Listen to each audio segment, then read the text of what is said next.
Welcome to the Fear and Greed Daily Business Interview. Working capital is the lifeblood of any business. It provides a measure of the overall health of a company and an insight into the way management teams operate. Managing working capital is fundamental to any business, but it isn't always done well, nor is it always easy to do.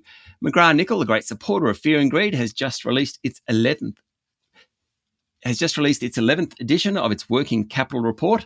To talk us through the findings, I welcome this morning Jason Ireland and Sean Wiles, partners at McGrathNicol Advisory, a great supporter of Fear and Greed. Jason, Sean, welcome back to Fear and Greed. Thank you, Sean. Thanks, Sean. Sean, let's start with you. How about you define working capital for us as per this report and maybe take us through some of the headline results? Yeah, thanks, Sean. We view working capital of an organisation as that part of their trading that hasn't yet translated into cash flow. So we look at accounts receivable, so sales made but not collected, accounts payable, purchases made but not paid for, and inventory held, so inventory manufactured or bought that they haven't yet sold. So the combination of those things makes up the net working capital of an organisation. And for this year, the main headline, Sean, was that there was a material contraction in the working capital cycle of the organisations we looked at compared to last year. And we looked at 139 ASX listed companies in our analysis, and the average cycle, so the length of time that companies held working capital for, shortened by 5.6 days or close to a week, which released an additional $12.3 billion in cash from that working capital. But interestingly, Sean, for us, 53% of the sample, so just over half, were able to achieve the reduction. The other 47% weren't. So there was a real mix of results in the analysis and a real spread of results as well. There was greater than 70 days between the best and worst working capital cycles across the sample of operators that we looked at. So there was some real winners and losers, if you like, at the company level within our analysis. Part of my ignorance on this, Sean, but is there an optimal days working capital? I mean, it's reduced, that's a good thing, but you don't want it to go too low, do you? No, Jason and I say that the optimal working capital cycle is what you have agreed with your customers and suppliers, essentially. Now, obviously, you try and negotiate those to be as, particularly on the collection side, as low as possible, so you're collecting your sales as quickly as you can. But really, the optimal cycle is if you've agreed a set of terms with your customers and a set of terms with your suppliers, is that you're sticking to those or bettering them as much as you can through good process and good discipline. And you're holding, obviously, enough inventory to be able to service your customers, but you're not holding too much inventory that it's locking up cash unnecessarily. So there's no number that we'd put to that, but just an optimal cycle that makes sense for your business. Okay, so there's been a reduction in days working capital. Jason, what are some of the key drivers for that? Thanks, Sean. As Sean said, there's three elements and we measure them in days, so the length of the cycle. So days sales outstanding, how quickly companies can collect from their customers. Days inventory outstanding, how many days of potential sales in inventory they're holding. And days payable outstanding, how long companies are taking to pay their suppliers, and collectively that's the net days working capital. That 5.6 day reduction that Sean talked about was made up of quite material movements in the three elements. So start with inventory, which is often the biggest working capital cash tie-up. That came down by 12.2 days, back to 88 days. In fact, that's really starting to settle back to pre-COVID numbers, but is not there yet. So we think there's still room for improvement in lowering to that optimal stock level. What was driving that? Throughout COVID, we saw a lot of companies, because there was disruption in supply chains. When supply chains opened up, they often or sometimes over-ordered. And so they ended up at the end of the year with a little more than they had the previous year. So that's starting to move back to more normal levels. There was a similar movement in days payable outstanding, which is quite interesting. So they actually paid on average their suppliers 12.9 days more quickly, which is good in the overall scheme of things for a company to try and get that down, not stretch its supply chain too much, not stretch its creditors and the people that supply it with its goods and services to the point where they break. So that's a pretty good little cycle there where as companies cleared some inventory, they use that additional cash to pay down their suppliers, which is quite good for stability. And then the final element, which is really the differentiator, because those first two sort of cancelled each other out, was the days sales outstanding. So overall, the companies we surveyed were able to collect 5.8 days more quickly than they did last year. So that really was the differentiator, the first two cancelling each other out. Those days sales outstanding, again, is really just settling back to a number close to pre-COVID. Okay, CFO is all important in this process, and I know you took the pulse of Australian CFOs by conducting a survey as part of the report. It came out labour shortages, higher input costs and increased funding costs have made it tougher for business over the last 12 months. But Jason, how did they fare in terms of managing working capital and kind of what are their main challenges, I suppose? There's been an improvement, but what are they still finding that they're coming up against?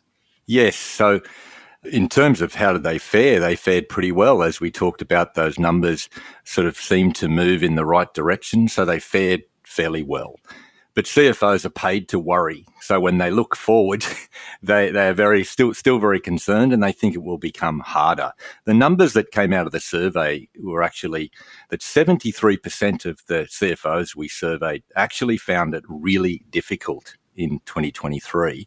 And then again, when they look forward, most of them thought it will be even more difficult in 2024. And some of the difficulties they're highlighting are that when they look forward, a lot of those economic challenges, most of them don't feel like they're getting easier. And so they're concerned that they'll have enough people to enable them to continue on this journey of improvement in working capital. They're concerned that their processes aren't quite good enough yet, so they need to continue that improvement there. And they're also concerned that their systems and their data and access to data is not as good as it could be. So as I said, they've gone pretty well, but they still look forward with some trepidation. Stay with me, Jason and Sean. We'll be back in a minute.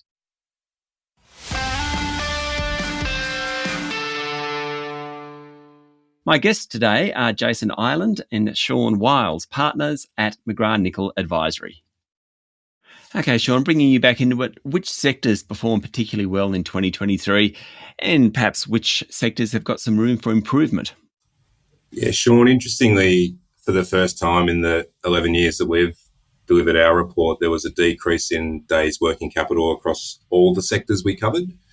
And the biggest improvements were actually achieved in some of those more working capital intensive sectors. So you look at agriculture, food and beverage, those sort of sectors that are manufacturing heavy or production heavy saw their working capital cycle shortened by a week or more in 2023. And mining and retail actually weren't that far behind either. So as Jason mentioned, the big driver in these sectors was reduced inventory.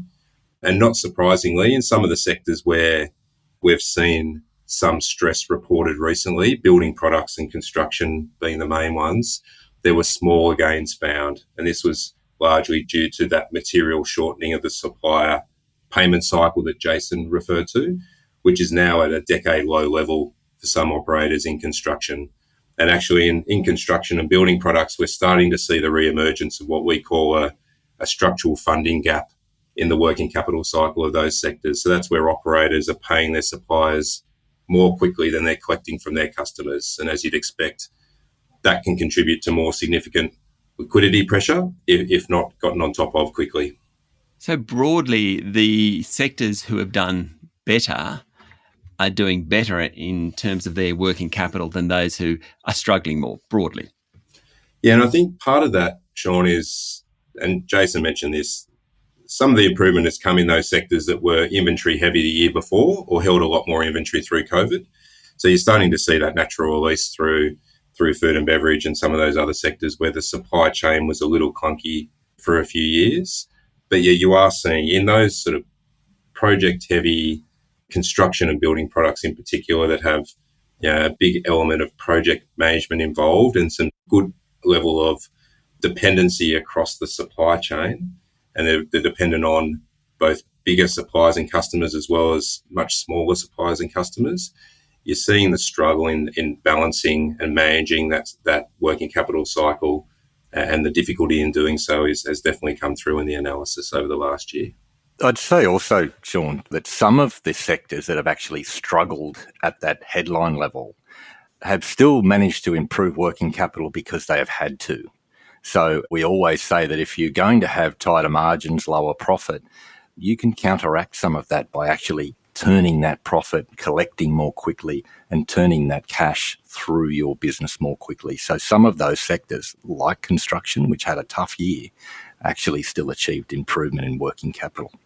So, Jason, that's sort of effective working capital management. Is that what it looks like? That's right. That's right. So really focusing on it, really having a tight system and process around it, despite what's happening in your sector, in some ways, because of what's happening in your sector, is key.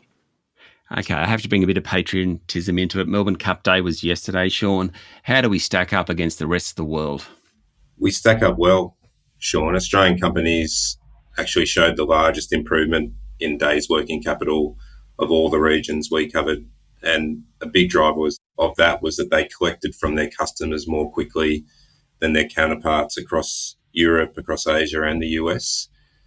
But one area where we still lag, and we've talked a bit about it already, is inventory. Some great gains made in 2023 and that release from 2022 and the COVID period that we talked about. But our inventory cycles remain 1.5 times longer than the US and Asia.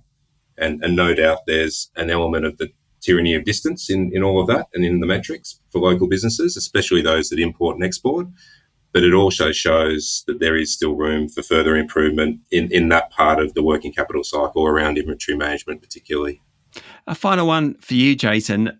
Where do we stand post-COVID? Have we learnt our lessons through COVID? And inventory management is obviously a very good one.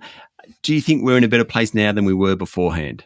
I think businesses had to learn some very difficult lessons during COVID. We've talked about some of them reversing now, but I think those scars are well worn still, and fresh. So I think we have done a lot better, and I think it comes down to learning those lessons. There's no doubt Sean talked earlier about that difference between, even within sectors, there's quite a big variation between the metrics. And so you can see that some businesses inside a sector are doing far better than others. And that comes down to us often being best in class around process. And so the companies that have really learnt the lesson, so inventory was very difficult to order, both in demand forecasting, but also access to it. So many people have got better and better processes around that so that they are still within difficult circumstances better at it. In terms of collections, a lot of businesses, the best businesses, understand more than ever every single step in that process, from when they start out on the journey with a new customer to when they make a sale to when they collect from that customer. If you can map that cycle and then ensure somebody understands their part in that cycle and understands their responsibility and what best practice is, then you're way ahead of the field. And so there's no doubt, even when we revert back to some of those survey responses we got, there was a concern around people and process. And that for us, as I said earlier, even if things are going more difficult for you in the economy, in your market, if you can get that process right, then it stands you in good stead for years to come, because it becomes embedded. It becomes part of the way you do business. And that's such a competitive advantage. Jason, Sean, thank you for talking to Fear and Greed. Thanks, Sean. Thanks, Sean. That was Jason Ireland and Sean Wiles, partners at McGrathNicol Advisory. This is the Fear and Greed Daily Business Interview. Join us every morning for the full episode of Fear and Greed, Australia's best business podcast. I'm Sean Aylmer. Enjoy your day.